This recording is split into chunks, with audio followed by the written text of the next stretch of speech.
A remote makes it easier to operate a ceiling fan. But if it isn't working, this video will help you get it back in motion. Here's what you'll need.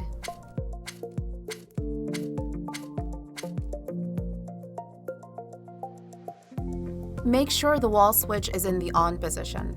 If the wall switch doesn't turn on the fan, check the circuit breaker. A ceiling fan remote contains a transmitter that, when working properly, sends a signal to a receiver in the ceiling fan. To test the remote, try using it within 10 to 20 feet of the fan.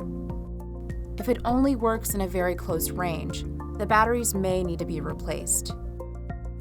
If the remote has an indicator and it doesn't light up, you will likely need to replace the batteries.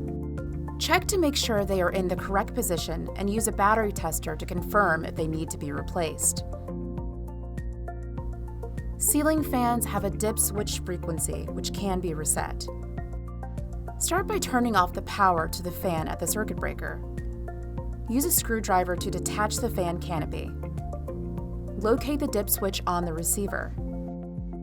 Then, use a small screwdriver or ballpoint pen to create a new frequency and record the new dip switch setting.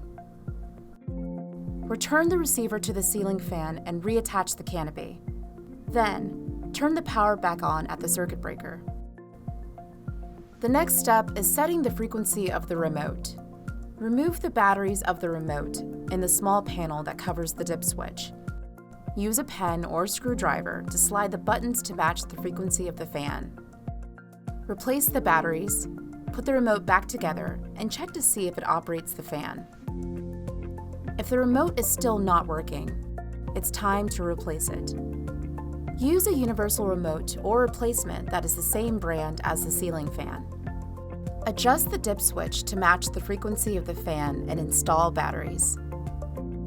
Pair the universal remote by pressing the startup buttons according to manufacturer's instructions. Good luck, and thanks for shopping at the Home Depot.